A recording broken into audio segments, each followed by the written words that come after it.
Hello and welcome to episode 14 of my Leaders of the American Civil War podcast.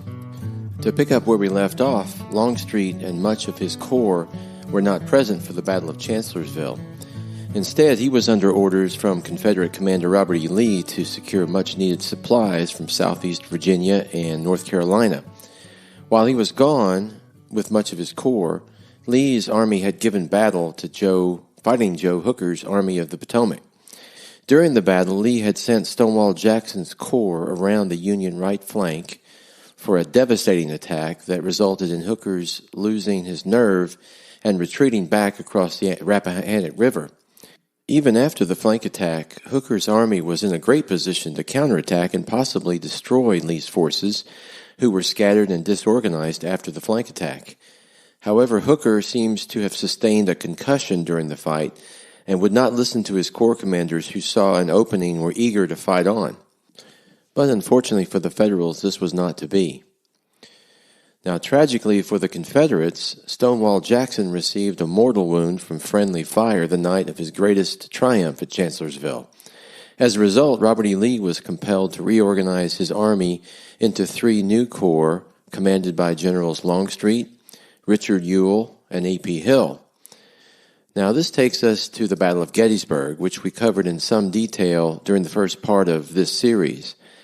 The Gettysburg Campaign, as was the case with the Maryland Campaign, was a rebel invasion of the North, a strategic offensive, except at Gettysburg, Lee decided to pursue the tactical offensive when the armies came together, and the result was a stunning defeat of Lee's army by the Army of the Potomac under the newly minted commander, General George Meade. Now, in that vein, I'd like to discuss for a moment the issue of Gettysburg and supplies for the Southern armies. It's been well documented that one of Lee's primary objectives for the invasion of Pennsylvania was to gather food, and his army found plenty. Regarding those needed supplies, if states' rights was one of the primary reasons for secession, it also appears to have been a primary reason for the failure of the rebellion as well. Politicians in the Confederate States were eager to raise regiments and in most cases compel and conscript young men and boys to fight in this war. However, the fervency to raise regiments was apparently much greater than the fervency of the same politicians to send much-needed supplies and money. The aristocracy of the South succeeded brilliantly in fomenting rebellion in the poor population, but failed utterly to supply the needs of those poor boys they sent to war. Hence, in most cases, the Confederate soldier was asked to fend for himself and scour the countryside with food with one hand, while fighting a war with the other. This reminds one of the book of Nehemiah. Furthermore, as Grant and Sherman made their way through the countryside of Tennessee, Mississippi, Alabama, Georgia, South Carolina, North Carolina, and Virginia, they found plentiful foodstuffs to feed their armies on the march, because these same states could not be compelled to send food and supplies on the basis of the old states' rights argument. After the war, Longstreet's political enemies who argued the so-called lost cause narrative seemed to have forgotten that their own states could not or would not support their needs of the soldiers. Okay, enough of that. Let's get back to the story.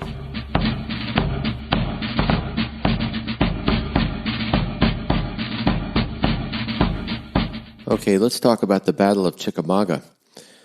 Longstreet had been lobbying for a move to the Western Theater because he believed the wide-open spaces there offered more opportunity for movement and a chance to claw back some of the lost territory in Tennessee and Kentucky. Also, he believed a promotion to Army Commander would be more likely in the Western Theater given General Braxton Bragg's unpopularity and lack of results. A few months after Gettysburg, with little movement from Meade, Confederate President Davis and Eastern Commander Robert E. Lee finally agreed to dispatch Longstreet with 2 infantry divisions to the Western Theater to support General Bragg and the Confederate Army of Tennessee. The situation in Tennessee was reaching a crisis state. A new Union force under Ambrose Burnside had seized Knoxville on the 2nd of September, severing the direct rail line to Virginia and General William S. Rosecrans' Army of the Cumberland was closing in on Chattanooga. If Longstreet's command was to arrive in time to help, they would need to leave soon. After the fall of Knoxville, they would be forced to take a circuitous route by way of the Carolinas to get to northern Georgia, roughly 775 miles. The entire trip would take about 3 weeks to complete, and after this long, meandering train ride, Longstreet arrived at the Catoosa station just outside Ringgold Gap in Georgia on September the 17th. The clamor of battle could be heard from the northwest, about 15 miles distant. No guides or horses awaited their arrival, and Longstreet spent another 2 hours on the train platform until the horses for his command came on the second train. Longstreet was forced to go in search of the Army commander, General Bragg, and finally located him about 11 p.m. at Chickamauga Creek in an ambulance sleeping. Bragg informed Longstreet he had just reorganized his army and that Longstreet would now command the left wing for a renewal of the battle early the next morning. It turns out that almost no one else in the Army of Tennessee knew of this reorganization plan, which Bragg was attempting to execute in the middle of a battle.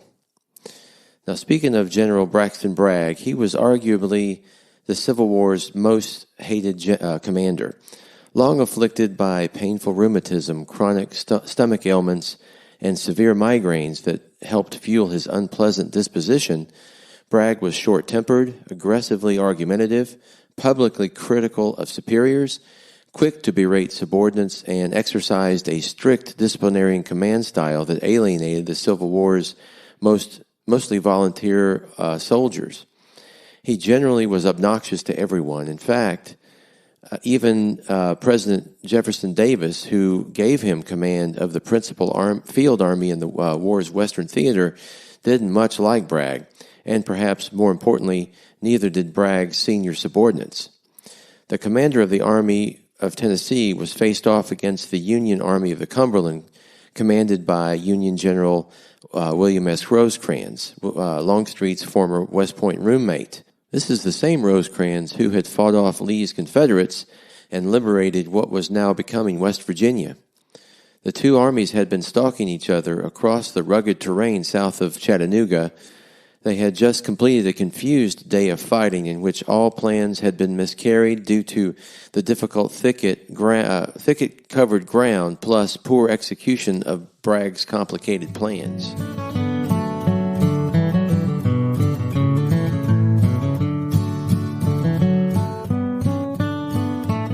Having taken over all of Bragg's forces on the left flank, Longstreet fashioned a scheme on the morning of September 18th that illustrated his tactical thought and demonstrated his skill as a battlefield commander. He believed that if an attack was to be delivered, it required depth to preserve its momentum. Therefore, he selected a column assault with successive brigades 4 to 5 deep. He thought that no defenders without fortifications could withstand the pounding from successive waves of attackers. As we discussed in part 1 of this series, in 40 minutes, the Southerners hammered into pieces 2 Union divisions, whose members streamed westward and northward away from the carnage. Longstreet had utterly ruined the Army of the Cumberland's entire right flank, chasing what was left of the force, including General Rosecrans himself, all the way to Chattanooga. The only holdout was General George Thomas, holding on for dear life on Snodgrass Hill. There was no better general in Rosecrans' army than this redoubtable warrior, and if the day could be salvaged, it fell to Thomas. On Horseshoe Ridge and on the north of Snodgrass Hill and in Kelly Field, Thomas made his stand against both wings of Bragg's army. Future President James Garfield gave Thomas the nickname Rock of Chickamauga for saving the army from destruction. Now, after the battle, in his report, Longstreet gave props to his men. Quote, "The sanguinary severity of the fight and the heroism of the troops was worthy of the highest praise and admiration." Unquote. To him, the Confederate victory belonged to the soldiers in the ranks and to the officers who led them into this terrible fury. Today, Army schools teach this attack in depth and for envelopment, which Longstreet appears to have pioneered on the fly at Chickamauga. Modern armies today continue to use this tactic, and the German Wehrmacht used it with great success in World War II.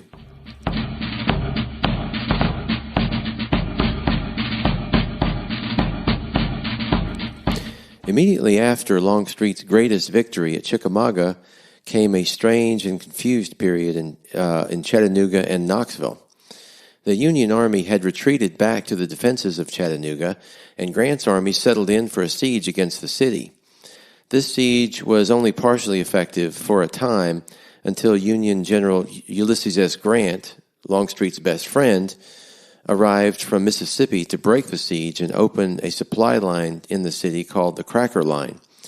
Longstreet's forces were tasked with defending the area around Lookout Mountain and west of the mountains, but they did not do a great job at this. This is because the Confederate Army now had big problems of its own, and those problems were mainly a lack of food and lots of infighting. Now, the primary problem for the rebels was again a lack of food and supplies. The Confederates simply were failing to supply their Western armies, and this was most acutely felt by the Army of Tennessee here around Chattanooga. Along with a lack of supplies, however, was the fact that most every senior officer in the Army hated Braxton Bragg. In fact, they were so unhappy with their commander, they prepared a petition to have him removed from command, which was signed by a dozen top generals, including Simon Bolivar Buckner, D.H. Hill, Patrick Cleburne, and Longstreet. This position was forwarded to Confederate President Jefferson Davis in Richmond, who then visited the Army during their siege of Chattanooga to investigate it. At the end of the drama, Davis kept Bragg in position as commander of the Army, and instead several of Bragg's subordinates were reassigned or removed altogether. Such was Davis's leadership and his relations with Bragg. Now, Longstreet, who was actually there on loan from Lee's army, was seen by Bragg as a threat to his authority, and Bragg was keen to have him removed as well. This perceived threat was actually quite real because Longstreet did indeed harbor aspirations to take over command of the Army of Tennessee. In fact, that was his main motivation for being there. So to deal with this threat, Bragg sent Longstreet away, back northeast to Knoxville to deal with Union General Ambrose Burnside and to kick him out of what was becoming a Union stronghold there in Knoxville. So Longstreet and his men made plans to leave. However, as his divisions began to make their plans to leave Knoxville, Longstreet realized Bragg had made no provisions to supply his forces for their trip. Longstreet complained loudly of this predicament, but in the end his men were compelled to make their way northeast and to fend for themselves, as all Western armies had done henceforth. As a result, the road to Knoxville became a slog over difficult terrain with little food and forage, and as they approached Knoxville, Longstreet's units were hardly in condition to fight against Burnside's well-provisioned army. Well, when they arrived in Knoxville, Longstreet and his men made several attempts to break Burnside's stronghold position there, but nothing seemed to work. Now the tables were turned from the experience at Fredericksburg. Burnside was the defender and Longstreet was the attacker. Burnside's officers and engineers had done an excellent job at preparing fortifications, and Longstreet was simply unable to make progress against them. Also, to make matters worse, it was now becoming known to Longstreet and his men that Bragg's Army of Tennessee back in Chattanooga to their rear had just been beaten and completely routed by Grant and Thomas, the Rock of Chickamauga. Furthermore, Union General Sherman's army was now on their way to Knoxville to attack Longstreet from the rear. Having made no progress against Burnside's fortifications, and with his units in danger of being surrounded on two sides by Union forces, Longstreet finally decided that discretion was the better part of valor. On December 19th of 1863, he broke off the attack, and his divisions headed for winter camp on the road back to Virginia.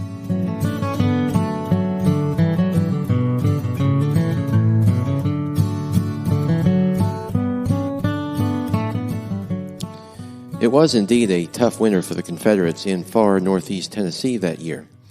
They found it, quote, bleak, desolate, and inhospitable country, unquote, mainly because the inhabitants remained loyal to the Union, even though the state of Tennessee had seceded.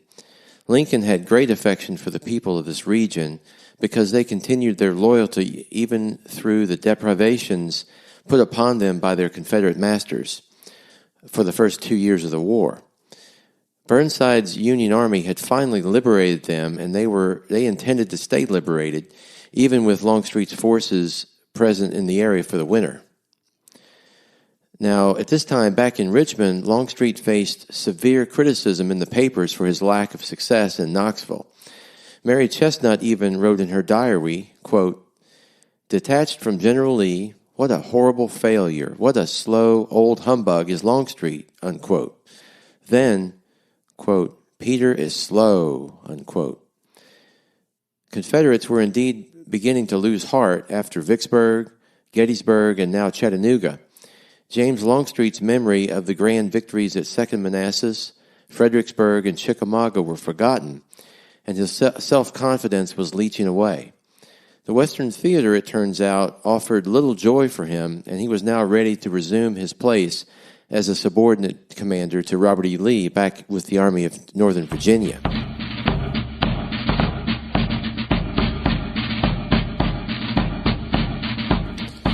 When winter camp was over in the spring of 1864, the Union Army had a new sheriff in town. That man was Ulysses S. Grant. Grant was determined to take on the Confederates on all fronts at once and deny them use of their interior lines. That's because in previous years, the rebels had been allowed to move troops around between theaters to take on biggest threats wherever they might be. Grant was intent on simultaneous attacks on all fronts to eliminate this possibility and to try and end the war as soon as possible. It was 1864, and he was keenly aware that rapid progress was crucial in order for Abraham Lincoln to be reelected to the U.S. presidency and to see the war through to completion. With this as his highest goal, he sent the Army of the Potomac headlong into a collision against Robert E. Lee's Army in Virginia, while simultaneously he sent Union General William T. Sherman's army to Georgia to take on Joseph E. Johnston's army. Bragg had been relieved of command in the West after the Chattanooga debacle, and Joseph E. Johnston was now in command, at least for now, until his army was pushed back to Atlanta. Now, the Overland Campaign. Arguably the largest and most devastating campaign of the war was kicked off on May the 5th, 1864, in the Wilderness, just west of Chancellorsville. This is the same place where Robert E. Lee's rebels had humiliated fighting Joe Hooker's Federals 1 year earlier. However, unlike Hooker and Burnside and McClellan, Grant was a fighter and a bulldog. He was not going to quit. At this point, Grant now attacked with his entire force simultaneously on two fronts against two of Lee's three corps. The rebels were situated with Ewell's corps on the left and A.P. Hill's corps on the right, and Grant was attacking from the east with everything he had. Longstreet's corps was miles away and would have to do an overnight march in order to arrive at the battle. The wilderness terrain was all but impossible to maneuver in because of the undergrowth of new trees and scrub, and it became a slugfest of brutal close-in fighting. Bitter but inconclusive fighting raged until dark when Grant's forces finally stopped to prepare for the decisive blow early the next day on the 6th. The Confederates were exhausted and disorganized by the day's fighting and were praying for Longstreet's arrival the next day. On the 6th, the Union attack began at 5 a.m., and General Hancock's forces began to crush A.P. Hill's forces on the Confederate right. A.P. Hill's corps was defeated, and the men were in full flight to the rear. The Confederate army was in peril of annihilation, and Robert E. Lee himself was standing in the road at the front trying to stem the tide of fleeing rebels. According to Porter Alexander, Lee was in, quote, the most desperate strait he had ever known, unquote. Just at that moment, and after a march of 43 miles in just over a day, Longstreet's forces attacked Hancock's corps head-on and stemmed the tide. Then for 2 hours, Longstreet adjusted his lines again and again, improvising, using unconventional formations of advanced skirmishers that allowed his outnumbered forces to deliver constant volleys that kept Hancock's forces at bay. Lee's army had been saved, and the Union assault wrecked by one of the war's most dramatic counterattacks. But Longstreet wasn't done yet. Bruce Catton writes, "By the middle of the morning, Longstreet realized that Birney's left flank," Birney was one of Hancock's division commanders, "was entirely in the air, unsupported, and he took a good part of his command off through the woods, formed a line of battle along an unfinished railroad embankment a mile south of the Plank Road, and then drove his men forward in a crunching drive that completely shattered the Union line. Hancock's front had never regained its cohesion, and when Longstreet's men hit the flank, everything fell apart." After this successful flanking attack, Longstreet was riding with his staff out ahead of his corps, looking for a spot from which to launch a second flank attack that night. At some point, one of the officers realized that they were isolated, and as they turned back toward their own lines, their party was mistaken for a unit of Federals. A volley of friendly fire struck Longstreet, who reeled in the saddle as he was struck in the throat with a bullet that passed through his shoulder and severed some nerves. He was placed in an ambulance and rolled away from perhaps the triumph of his career, according to Jeffrey Wirt. Not far away, a year earlier, Stonewall Jackson was also fallen from the fire of his troops at a similar moment. Then, after months of recuperation, Longstreet would eventually rejoin his corps in the trenches around Richmond, which we'll cover in the next episode. So tune in for episode 15, when we will discuss Longstreet's role in the retreat and surrender at Appomattox, and then his very eventful life after.